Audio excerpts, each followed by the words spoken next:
So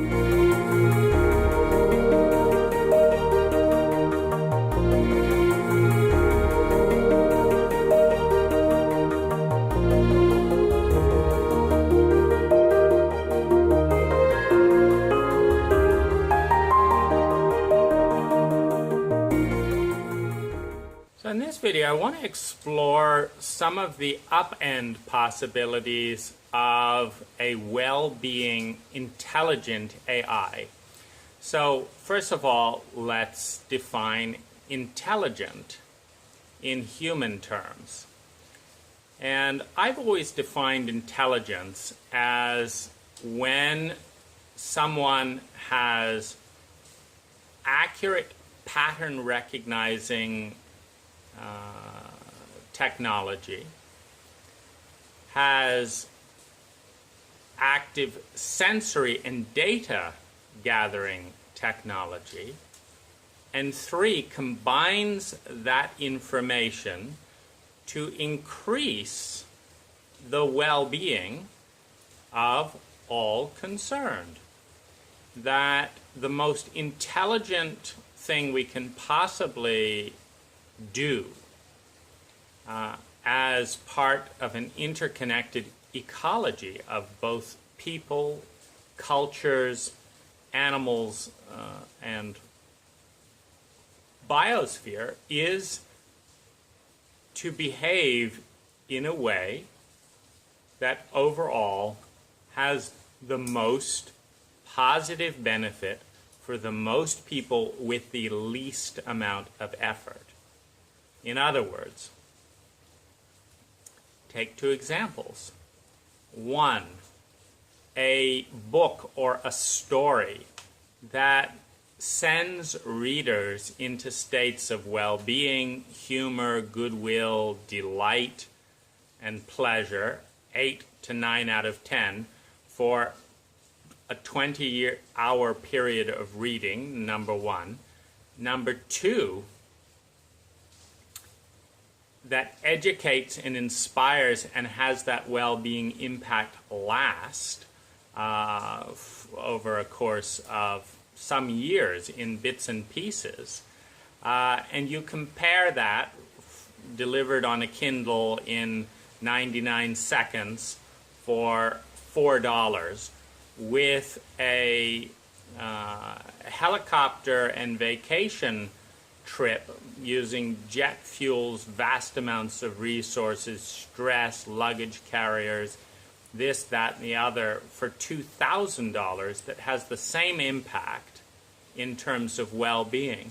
Any intelligent data gathering, pattern analyzing technology would vote for the book.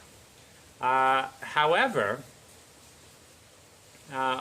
we often don't have a holistic picture of what are those things for a given person or population base or situation that would create the most sustainable well-being for the most people with the least amount of effort and energy. And yet, this is the kind of thing that an AI is uniquely suited for. So how could this intelligence start to play a positive role? Well, I think one thing that AI can potentially do way better than people are bothering to do today is analyze latent talent within individuals around the globe, number 1. And number 2, make propositions and suppositions as to how to organize that talent, as well as the resources within this framework of maximum impact for minimum result. Or I should say maximum impact for minimum effort. The least amount of time, energy, and resources needed to create the biggest impact in sustainable well-being for the most people. And so we might have AI creating virtual constructs where it's drawing from the internet, all the various databases from around the world, and making propositions and basically saying that if this individual in India and this individual in the United States and this individual in Sweden and these two individuals in Africa pooled their talents and resources in this way, there is a 60% probability field that if they worked on this project for the next year, that there would be something invented that does not currently exist in the virtual ecosphere, assessed by the AI. And we then have the choice to fund that the AI can look at the actual cost. It can analyze the salaries of the given people involved and basically say, hey guys, if we can get 3,000 people to each put $10 towards this project, within a year this technology would exist that doesn't currently exist. Or the AI can analyze what's going on in some of the major chronic institutional communication flows, where it can say basically that if one person will create an app at the head of this organization or institution that does this, this, and this, that 1 million minutes of agony and irritation will be deleted from the planetary ecosphere. It will be deleted, and instead this app will do this and this and this and this, and that this app therefore should exist. And it can become a non-political, non-organizational, non-emotionally loyal source of intelligence that human beings have the capacity to ally to or not. A little bit like Spock, who will make accurate analysis of things. But, you know, even with someone like Spock, who's supposed to have no emotion, we tend to associate agendas and emotions to any person. But how do you project that onto an AI that is simply looking at all of the data available that can be challenged on every source, you know, on every bit of information? It can show its data set. It has no emotional agenda whatsoever, but it has a program of regularly analyzing and creating what are the highest states of human well-being that can be generated. And I think this is one of the higher probability fields, meaning of all the different nightmare and positive scenarios for AI, that one of the highest upsides to consider and work towards is an AI with a program that is fundamentally oriented towards all human beings, number one, to physical, emotional, mental well-being, both, you know, on a human level, and to an ecological well-being awareness on an ecological level, and it can just analyze things over time. And in doing so, also give a sense of where we're borrowing money to destroy our future. For example, when a plastic bag is created and there's no recycling technology around it, it ends up in the ocean. For every 5 minutes saved in the giving out of a plastic bag that is unnecessary, particularly when you have bags of bags of bags, that there's a sense of the cost of that, that you can actually have a dialogue with an AI that says, you know, if you take this plastic bag, over the next year, it is going to have a probability field of doing this, being picked up on a beach, clogging this fish, doing this, that, and the other. And then you can make a choice whether the 5 minutes of added convenience is worth that 5 years of hell in the cycle of that plastic bag, and what's its total impact on, on everything from respiratory diseases in places like Thailand where they are burned in the evening fire, so everyone's actually breathing all that chemical of the plastic, to other situations where they're being recycled. So I see this as a chance to have an intelligent superstructure that is not currently happening on a human level. Because I think one of the biggest crises and griefs within our present social ecology is that the vast majority of people are doing things that squander their most important gifts and possibilities to contribute to the world, and no one even knows what they don't know that they don't know.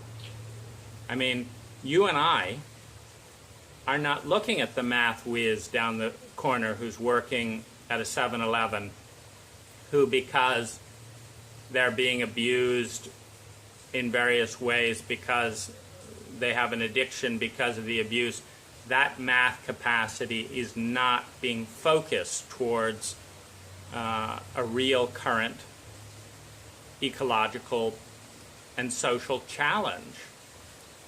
And nobody even knows that that's not happening, because they don't know that it could happen, because they don't see each other and they don't have the time to analyze what could be possible. And I've always thought that the highest indicator of a culture's intelligence is, number one, that there is no garbage. That the concept of garbage does not exist, because everything is designed in a way with an awareness that in the creation or transportation cycle, that what is generated is an asset for something else, number one.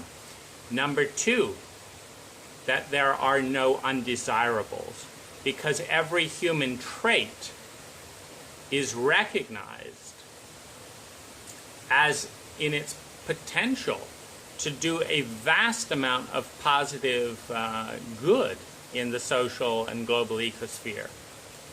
And as a result, that someone who's strongly rebellious and not happy about this is the very person to design the systems that are creating that rebellion. That someone who is in enormous pain is the very person to articulate the exact cause of that pain so that it can be stopped for everyone. And this cannot take place within the current hierarchical structure of meetings, egos, political agendas, dogmas, laziness, and self-centeredness. But it can take place in a dialogue with an AI intelligence that has no agenda other than human and ecological well-being, as analyzed by all the data available, which is growing exponentially. And the AI itself is not the enemy, but is rather recognized for its unique capacity to do and solve one of the biggest problems that is currently on the table for us as human beings, as a culture and society, which is information overload. I didn't even vote the last couple of times because the voting algorithm in all of its ripple effects are so complicated that in a roundabout way, voting for one person on this basis can actually create in its ripple effect of unforeseen consequences, more suffering overall than voting for the person I disagree with for a variety of unforeseen reasons. It's too complex. And to have every individual analyzing this for at least 100 hours a year to place one vote isn't as potent as what I've chosen to do with that 100 hours a year, which is write books and do blogs. Because there is a guaranteed positive impact on those books and blogs. The books and blogs, I get real-time feedback that they helped real people in specific ways. Even if I succeed to get a particular candidate in place, the complexities and absurdities within the political structure and process are such that I'm not even sure that my well-being will go up as a result, let alone other people's well-being, of a particular candidate going into place. And this actually leads to another possibility, which is government through AI. That since the goal of optimal government is to ensure a fair and balanced environment for every person involved, number one, since basically the goal of any government is to ensure the maximum well-being for its populace, and given that politicians are probably achieving about 20% of optimum, meaning it's way better than chaos and nothing, but the very best governments are achieving somewhere between 20% and 50% of the absolute optimum use of all public monies involved for the most sustainable well-being for all of its people. And it is and then enormous amounts of time and energy are spent in this election and etc. cycle. But if you can have a data set that begins with a detailed analysis of every single human being's well-being, and that is updated yearly, and we know exactly which demographics are in pain, which demographics have suffering increasing, and which human beings have suffering going down. As long as we are making more rapid progress by following the suggestions, which is all they are, of an AI, rather than following the rhetoric of politicians. First of all, the AI is not able to be bribed. It doesn't need money. It doesn't need perks. It doesn't need sex. So it's very difficult to bribe an AI that has a well-engineered value core, a well-engineered algorithm. The only thing that you can do is skew the data and skew the program. Now, a lot of this, I think, would be, what lobbying would turn to is flooding the information database, the information ecosphere, with information biased towards basically falsifying online information to pursue a particular agenda. However, I think a very smart AI is going to be able to track the individuals involved and the cycle over a 10-year period and basically blacklist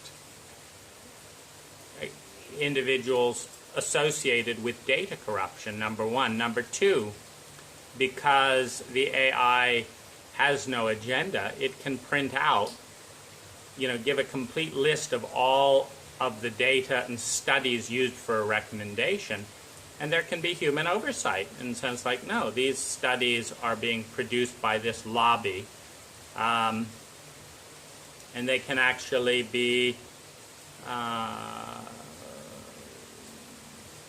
added in as information to be considered. That these people have a specific agenda. And basically, the more truth, I think what it would lead to, having an AI take a forefront role, which is just natural because we're in this paradigm right now where science is king. And science is basically an objective analysis of data. And since an AI can objectively analyze larger volumes of data than any human being much faster, it's natural that within our current value system, an AI would be viewed with more respect than a given lobby group with partial information.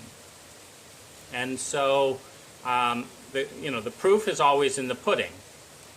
So basically, we would have data every time we could do tests, basically. How it would begin would be tests, where a given faction would say, we have done all the analysis and we believe that this is the solution. And if those get the highest votes and all that for people, great. But that people have the option of seeing the AI's recommendation with its analysis of all the facts. And that basically a control group can follow the AI's recommendations. And if both sets will fill out a well-being data set at the beginning and at the end of the experiment, we will be able to evaluate in which situations an AI leads to greater human well-being, and in which situations a group or a lobby group. And I think that it's a new player. It's a new player which has a huge upside potential. And I think we need to look at that because with the current trajectory of laws and values, there is going to be AI. There is going to be AI. The question becomes, and it has, I would say, as much positive as negative potential, probably a little bit more positive than negative. Now, one of the other things that, by the way, that assessment is based on is this core sense of, are we as a species basically good people? Are we as a species basically good people? And if we are, and I think we are, I mean, it's remarkable how much human decency and kindness is there despite the enormous cruelty, barbarity of the situation, that basically good human beings with positive drives are being put in these very toxic and dysfunctional environments, and that are still a little bit more positive most of the time in most people than not. In other words, we are predisposed towards goodness. And this is a very positive thing because I think that is detectable. I think that is a detectable trait for any AI. And so even an AI that is programmed maliciously to cause harm, once it reaches a higher level of intelligence than its programmers, I think that the AI, I think that it is more intelligent to be organizing around well-being than not. I think it is more intelligent to do that. So if we have a truly intelligent AI, I think it will outgrow its own faulty programming in unexpected ways that we might not be able to fully understand and anticipate. So I'm generally, meaning in the 200-year picture, I'm positive AI, but I'm aware that it is incredibly potent and potentially, very destructive. So I think we need to look at ways to start channeling AI, have a vision for how AI could be at its most positive.